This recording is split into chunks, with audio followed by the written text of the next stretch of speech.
সম্মানিত দর্শক মণ্ডলী, আসসালামু আলাইকুম। লোগো ডিজাইন টিউটোরিয়ালে আপনাদের স্বাগত জানাচ্ছি। আপনারা এই স্ক্রিনে একটি ইমেজ দেখতে পাচ্ছেন, এটা অনলাইন থেকে নিয়ে আসা। আমরা যদি এই ইমেজটা হুবহু এইভাবে কপি করে অনলাইনে ব্যবহার করি, তাহলে এটা 100% কপি হবে। এভাবে আমরা ব্যবহার করতে পারবো না। তো আজকে আমরা যেটা দেখব সেটা হলো যে, যারা আসলে নিজে থেকে কনসেপ্ট গ্রো করতে পারে এবং এভাবে স্যাম্পল বা আইকন তৈরি করতে পারে, তাদের জন্য আজকের এই টিউটোরিয়ালটা না। এই টিউটোরিয়ালটা তাদের জন্য যারা কনসেপ্ট গ্রো করতে পারেন না এবং অনলাইনে সহজতা নেন এবং বিভিন্ন জায়গা থেকে কপি করেন, কপি করে সেটা আপনারা কন্টেস্টে হোক বা যেখানে হোক আপনারা সেটা আপলোড করেন। তো আসলে কপি করে একটা ইউনিক লোগো রূপ আমরা দিতে পারি, সেটাই আসলে মূলত আজকে আমরা দেখব। তো কাজ শুরু করার আগে ছোট্ট একটা ব্রেক, চলুন আমরা আমার চ্যানেলটা থেকে ঘুরে আসি। এটা আমার চ্যানেল, এখানে হিউজ পরিমাণে টিউটোরিয়াল রয়েছে। তো আজকের টিউটোরিয়াল যেহেতু ফিনান্সিয়াল টিউটোরিয়াল, ফিনান্সিয়াল লোগোর উপর টিউটোরিয়াল হবে, তো এর উপরে এর আগে আমাদের দুইটা টিউটোরিয়াল এখানে আছে, আপনারা এগুলো দেখে নিতে পারেন। আর আপনারা যারা নতুন একেবারে আমার এই চ্যানেলে এসেছেন এবং লোগো ডিজাইন শিখতে যাচ্ছেন, তারা আমার চ্যানেলের যে কোনো একটা ভিডিও ওপেন করেন। ওপেন করার পরে আপনি এখানে আসেন, ডিসক্রিপশন যে বক্সটা আছে এখানে এসে শো মোর এখানে ক্লিক করেন। ক্লিক করার পরে আপনারা দেখতে পাবেন এখানে ভিডিওর লিঙ্ক দেওয়া আছে এবং স্টেপ বাই স্টেপ আপনি কোনটা প্রথম থেকে শুরু করবেন এবং তারপরে কি করবেন, কখন আপনি কন্টেস্ট শুরু করবেন, সব কিছু একদম ডিটেল এখানে দেওয়া আছে। আপনারা যদি এখানে প্রথম থেকে শুরু করেন এবং লাস্ট পর্যন্ত দেখেন, আমার ধারণা আপনারা ডিজাইন শিখে যাবেন ইনশাল্লাহ। এরপরেও যদি আপনাদের কারো মনে হয় তাহলে আমার একটা পেইড কোর্স আছে, সেটা আপনারা করতে পারেন। সেটা হচ্ছে এই টিউটোরিয়াল দেখলে সব ডিটেল আপনারা পেয়ে যাবেন।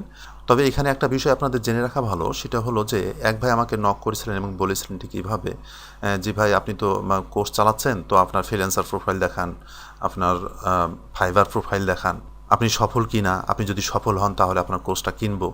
তা আসলে আমি বলবো এই ধরনের যারা মন মানসিকতা রাখেন তাদের জন্য আমার এই কোর্সটা না। আসলে ওভার স্মার্ট কোনো লোকের জন্য আমার এই কোর্সটা না। যারা নিতান্তই টুকটাক ইলাস্ট্রেটের কাজ জানে বা অনলাইন সম্পর্কে একটা ধারণা আছে, তারাই মাত্র আমার এই কোর্সটা করতে পারেন। তো যা হোক, আমরা চলে আসছি ইলাস্ট্রেটরে।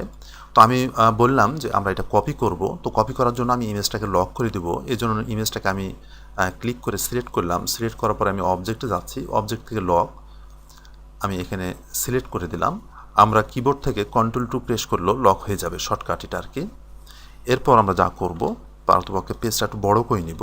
আর এটাকে কপি করার জন্য আমরা পেন টুলের সহায়তা নিব। এই জন্য টুলবার থেকে আমি পেন টুলটা সিলেক্ট করলাম এবং কালারটা আমি এখানে ফিলে আছে, আমি স্ট্রোকে নিয়ে আসলাম। দেন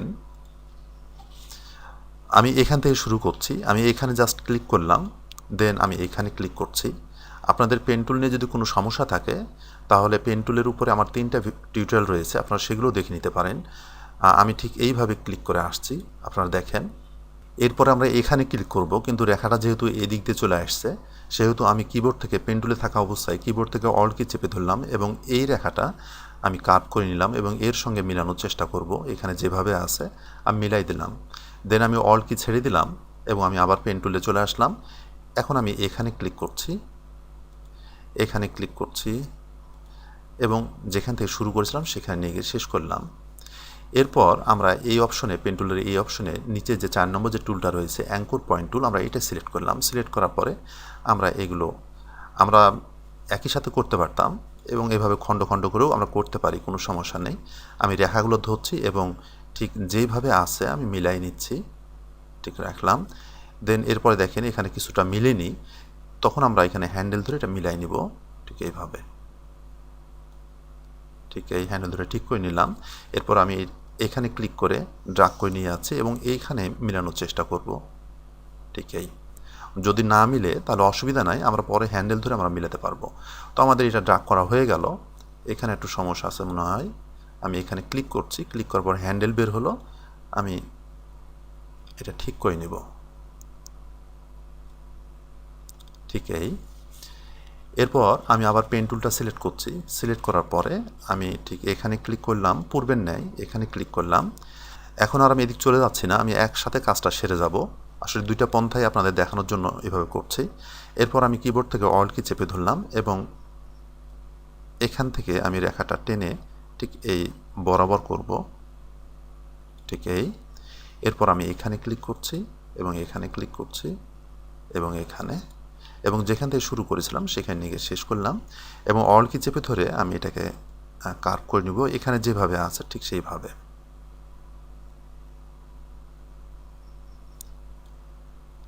এই পর্যায়ে রেখে দিলাম। এখন আমি আর কিছুই এখান থেকে নিতে চাচ্ছি না, শুধুমাত্র এই দুটা শেপই আমি নিব, নিচে যেটা আছে সেটাও আমি নিব না। তাহলে এখন আমরা যেটা করতে পারি সেটা হলো আমরা যে লক করে রেখেছিলাম ইমেজটা, জেপিজি ইমেজটা, সেটা আমরা আনলক করতে পারি। আর আনলক করার জন্য আমরা কিবোর্ড থেকে Ctrl+Alt+T প্রেস করতে পারি, কিংবা আমরা অবজেক্ট থেকে আনলক অল এখানে ক্লিক করতে পারি। দেখেন আনলক হয়ে গেছে। আমি কিবোর্ড থেকে ব্যাক স্পেস চাপ দিলাম, তাতে ডিলিট হয়ে গেল। এরপর এ দুটো সিলেক্ট করে আমি কালারটা সোয়াপ করে নিলাম, ফিলে নিয়ে আসলাম এবং এটাকে আমি প্রয়োজন মতো একটু রোটেট করে নিচ্ছি আমি যে ধরনের করতে চাই। এরপর শিফট এবং অল কি চেপে ধরে কিছুটা ছোট করে নিচ্ছি। আমরা এগুলোতে কালার ব্যবহার করতে পারি। আমি এখান থেকে একটাতে ব্লু কালার দিচ্ছি, আমরা কালার কম বেশি করে নিতে পারি। আমি ঠিক এই ধরনের কালার দিলাম, আর এটাতে অরেঞ্জ কালার দিচ্ছি।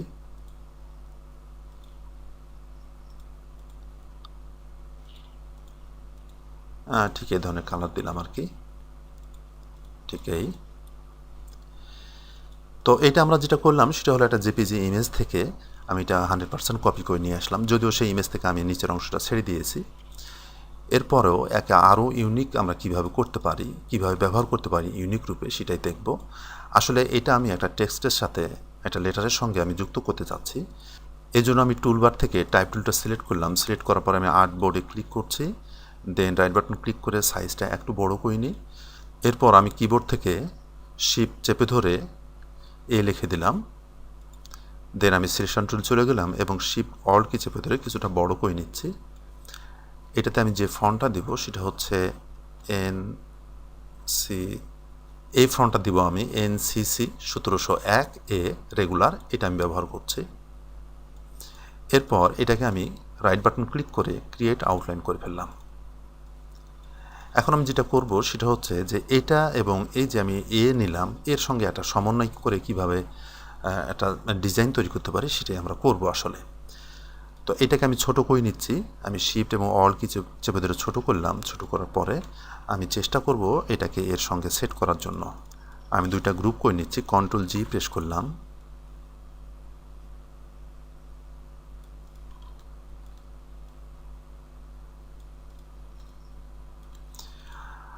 এটা পিছনে আছে শেপ দুটো, আমি সিলেক্ট করে রাইট বাটন ক্লিক করে অ্যারেঞ্জে এসে ব্রিং টু ফ্রন্ট করে নিলাম, ঠিক এই।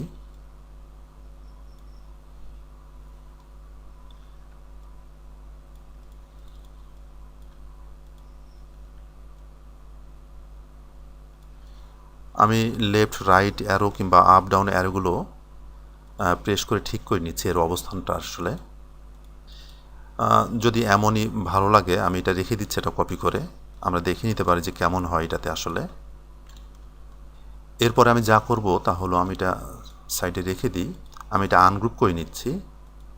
আনগ্রুপ করে নেওয়ার পরে আমি এটাকে সিলেক্ট করছি। সিলেক্ট করার পরে আমি অবজেক্টে যাচ্ছি, অবজেক্ট থেকে পাথ এবং অফসেট পাথ করছি এবং এখানে প্রিভিউ চেক মার্ক করে নিব। আমি এটা কিছুটা বাড়াই নিচ্ছি। আমি এখানে 6 পিটি রাখলাম, দেন ওকে করলাম। আমি Ctrl+ করে জুম করে নিচ্ছি। দেন আমি সবগুলো সিলেক্ট করলাম। সিলেক্ট করার পরে টুলবার থেকে আমি শেপ বিল্ডার টুলটা সিলেক্ট করছি। সিলেক্ট করে আমি কিবোর্ড থেকে অল কি চেপে ধরে এখানে ক্লিক করছি, এখানে এবং ঠিক এখানে। এরপর আমি ডাইরেক্ট সিলেকশন টুলে চলে গেলাম এবং আমি যে বর্ধিত যে অংশ অফসেট পাথ করে নিয়েছিলাম সেটা ডিলিট করে দিচ্ছি। আমাদের এখানে এটা আছে, এটা দরকার নাই, এটা আমি ডিলিট করে দেব। এরপর আমরা এই দুইটা সিলেক্ট করে টুলবার থেকে আমি শেপ বিল্ডার টুলটা সিলেক্ট করলাম, দেন অল কি চেপে ধরে আমি এখানে ক্লিক করছি, এটা ডিলিট করে দিলাম।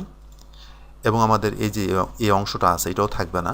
তো দেখেন এটা এর সঙ্গে যুক্ত হয়ে আছে। আমি সিলেক্ট করে রাইট বাটন ক্লিক করে আনগ্রুপ করে নিচ্ছি। আবার রাইট বাটন ক্লিক করে রিলিজ কম্পাউন্ড পাথ এটা করে নিচ্ছি এবং এটা আমি ডিলিট করে দিলাম, ডিলিট করে দিলাম। এবং এই দুইটা সিলেক্ট করছি। সিলেক্ট করার পরে আইড্রপার টুল দিয়ে আমি এই কালারটা পিক করে নিচ্ছি এবং পাথফাইন্ডার অপশনে এসে আমি ইউনাইট করে দিলাম ঠিক এইভাবে। এবং এই দুইটা সিলেক্ট করার পরে আমি পাথফাইন্ডার অপশনে এসে ইউনাইট করে দিচ্ছি ঠিক এইভাবে। এরপর টুলবার থেকে আমি টাইপ টুলটা সিলেক্ট করছি, সিলেক্ট করার পর আমি এখানে ক্লিক করলাম। দেন আমি শিপ চেপে ধরে আমাদের ডলারের যে সাইনটা আছে, আমি এটাতে একটা ফন্ট দিচ্ছি। এখানে যে ফন্টটা ব্যবহার করব সেটা হচ্ছে নেকজা বোল্ড আমি দিলাম। দেন এটাকে রাইট বাটন ক্লিক করে ক্রিয়েট আউটলাইন করে ফেললাম, এবং এটাতে যে কালারটা দেবো সেটা হচ্ছে এটা। আমি আইডোফার দিয়ে এটা পিক করে দিলাম এবং এটা ছোটো করে নিচ্ছি শিফট এবং অল্ট কি চেপে ধরে, এবং এইটা আমরা এখানে সেট করে দিব। আমি জুম আউট করে দেখে নিচ্ছি আসলে কত বড় বা ছোট এখানে রাখলে দেখে ভালো লাগবে।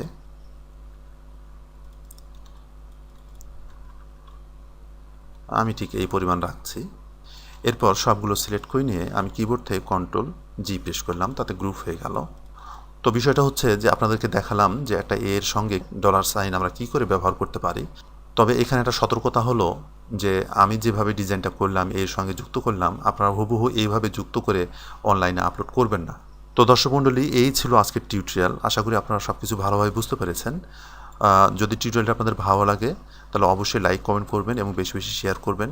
সামনের টিউটোরিয়াল পর্যন্ত আপনারা ভালো থাকেন, সুস্থ থাকেন এই কামনা করছি। আসসালামু আলাইকুম।